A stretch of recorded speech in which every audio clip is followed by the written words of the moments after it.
an agreement on this one? I'll defer to the state.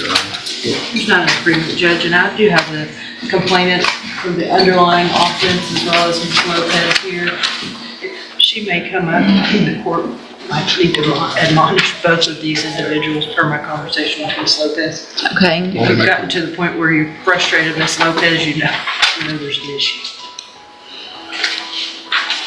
So are we going to go through the motion? Or what's, Yes, please, Your Honor. so let's do that first. Good morning, Ms. Lopez. Good morning. And sir, you're Brandon Bell? Yes, ma'am. The best you can, raise your right hand, please. Do you swear or affirm the testimony you're going to give in this hearing will be the truth, the whole truth, and nothing but the truth? Yes, ma'am. Okay. And will he waive the formal reading of the motion? So Mr. Bell, in cause number 24, DCCR 1008, I have a motion to revoke your unadjudicated probation. Shows that you were placed on probation April 21st of 2025 for the second-degree felony offense of aggravated assault with a deadly weapon. That was a 5-year deferred probation. Is that correct? This case hasn't even officially started, and the courtroom is already boiling. The prosecutor is frustrated, the judge is alert, and Brandon Bell is standing at the edge of a very dangerous line. When probation involves a violent felony, there's no room for excuses. One wrong move here and everything collapses. Motion alleges that you violated your probation. Count 1 alleges that you failed to immediately report to the community supervision officer your contact information. And is that true or not true? I failed to. true or not? It's just true or not true. You can explain later. So did you give them your contact information or not? Yes, ma'am. You did give it to them? Yes, ma'am. Okay, so that's not true.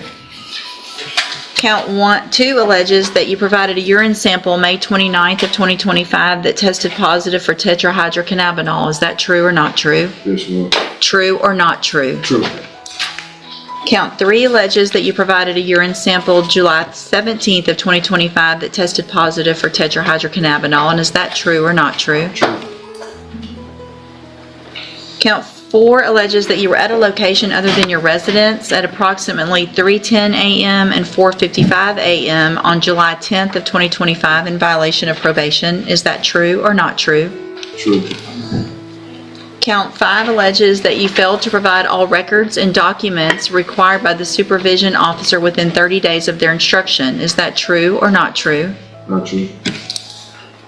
Count 6 alleges that you failed to provide verification of entering and successfully completing the BIP program, the Battering Intervention and Prevention Program. Is that true or not true? Let's pause right here. This isn't a minor charge. Aggravated assault with a deadly weapon is a serious felony. Deferred probation was his one chance to stay free, follow the rules, stay clean, stay away. But when the court starts listing violations this early, it's rarely a good sign. Have you done the BIP program? No, ma'am. Okay. So that would be true that you haven't successfully completed it, right? Okay. Count 7 alleges that you failed to, all right, so 7 says that you failed to not have all communication with the victim regarding your child through an approved third party by repeatedly appearing at the victim's house to, quote, see your children. Is that true or not true? True. Count 8 alleges that you admitted to the adulteration of your urine analysis on June 30th of 2025, and is that true or not true? True. You understand adulteration means? If the court could explain adult, I don't think. I mean, did you show up to probation and do either a fake urine sample or have some type of, what was it, He admitted to drinking something that made his urine negative. gotcha. So did you do that? No, ma'am. You didn't? You just admitted it, but you didn't really do it? Did you say it, or did you say that, or not? That you admitted to drinking? So it says you admitted to the adulteration of your urine analysis, which means you told your probation officer that you did something to make your urine analysis negative. Is that true or not true? No, ma'am. Any piss test, Urine test. Listen. Urine test I failed with. Listen to my question. I don't care about any of that. Yes, ma'am. Did you admit to your probation officer did you admit to your probation officer that you drank something or took something that would make your urine clean? Not that I know of. Okay. Let's say not true. Count 10, let's see, actually count 9. Hold on, I'm out of 5, 6, 7, 8. What I missed here. Count 9, so this goes over here, alleges that you had contact with the victim of the offense either in person, by telephone, via mail, or through a third party several times after being put on probation in violation of your order. Is that true or not true? You say it again? Have you had contact with the victim of the offense? True. And then count 10 alleges you are behind in your court-assessed fees as of July 17th, 2025 in the amount of $337. And is that true or not true? True. Did you enter your pleas of true to counts 2, 3, 4, 6, 7, 9, and 10 freely and voluntarily? Yes, ma'am. And because those counts are actually true. Yes, ma'am. So we've got, I'm going to find those counts true. Ms. Lopez is here. Let me look back at something real quick. When was the last drug test? My last drug tested him on the 18th of August. And it was negative? It was negative. And has there been any follow-up or treatment with spinal top?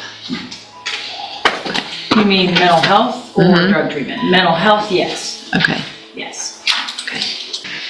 Oh wait, Your Honor, I apologize. August 18th was his last drug test and he tested positive for THC. He has since been drug tested again in September and it was negative. I gave you the wrong date there. And I think the concern, if Ms. Lopez can kind of go into a little bit more detail about our conversation, is that he may be using synthetic, which doesn't show on the tests at probation. And there's obviously an issue with the no contact, which is why I have the complainant here. I don't think either one of them are adhering to this. So, last known contact that you know of that's not in here, has there been any? I was called by the complainant on Thursday of last week and she admitted that they had been. This is where the walls start closing and multiple positive drug tests, curfew violations, skipped court, ordered programs, probation isn't a suggestion, it's a contract, and Bell just admitted point by point that he broke it. At this stage, judges stop asking YN. Start deciding how much. It's very inconsistent whether she wants to be around him or not. Some days I get calls. Well, but I told you, To come back in front of you. Just be quiet, listen. I told you can't have contact. Yes, ma'am. And you're the one that can go to jail. Yes, ma'am. Okay, based on all of these allegations, I realized that I reinstated a bond and we had a hearing, it looks like, where I ordered some spinal top, but it sounds like this is not going in a safe direction at this point for anyone. At this point, I'm going to find that is in the best interest of our community, best interest of the victim, and based on all of the factors in 15.17 and the fact that you're on probation for an aggravated assault with a deadly weapon, I am going to make this, at this point, a no bond. You will go back with the bailiff. I'll reset your case for an updated pre-sentence report. We can have any other. This moment is brutal. The judge isn't confused. She's testing credibility. Admitting you tried to manipulate a drug test isn't just another violation. It tells the court you're willing to cheat the system. And once a judge stops believing you, your fate is almost sealed. Other allegations that are still pending. If you have any witnesses, then Since she's here, do you want to elicit testimony from the victim or not? She is Judge, here. what my preference would be, may she come up to be addressed by the court? yeah. Ms. Bell? The nature of this plea originally, Judge, was obviously a little bit low. It was based on some cooperation, non-cooperation, cooperation, non-cooperation, which I believe is still the case. I don't know what Look this way. is, I don't You know the look this way. relationship between the two of them. Obviously, I'm concerned for that. It's my understanding through Ms. Lopez that they're continually together, and that in addition to Mr. Bell, she is also violating that no contact order by voluntarily engaging. I think they got children together as well, is that right? Well, that's why- They're pregnant now, is that right? But that's why I made the specific rule that they go through a third party to transfer kids, to see And kids. the problem is that the third party is his mother, which is, I've told him multiple times, cannot be. Cannot be. Okay. It's not working. You are pregnant with this child right now? Yes, sir. Okay. So here's the thing. I can't necessarily order you. You're not here in court on an offense. But he's going to jail today because y'all won't quit doing what I told him not to do. So it's that simple. Can I say something? Whenever I did call the probation officer, technically he was already staying at the house. We both our managers are in the house. He was already staying at the house. So when I went to the house, I just wanted him to leave because, me and the kids needed somewhere to go. And I called the probation officer on my own, but he was technically staying at the house already. I just wanted him to leave because me and the kids needed somewhere to go. And obviously we all couldn't be there. Right. But he haven't. So did he not leave so that you and the kids could stay there and that's why you called? Yes, ma'am. Okay, But then he's it's, been staying there. all right, well, then you know what you have to do. You're the one I on, got out the house and I waited on my ride before my ride came. Well, if you're staying at the house, and you're- This one.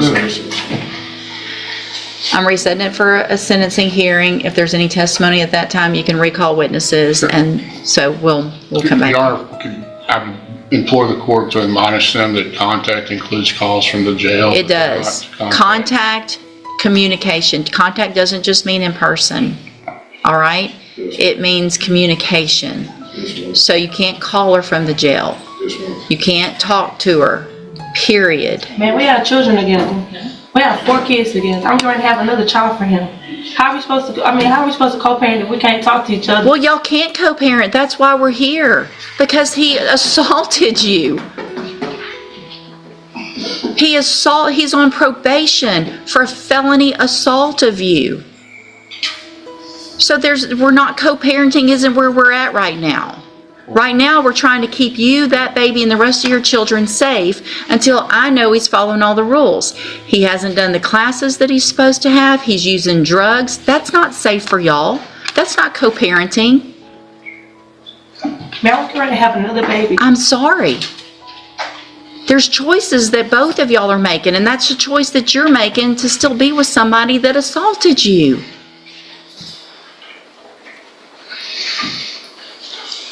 You can go back, go.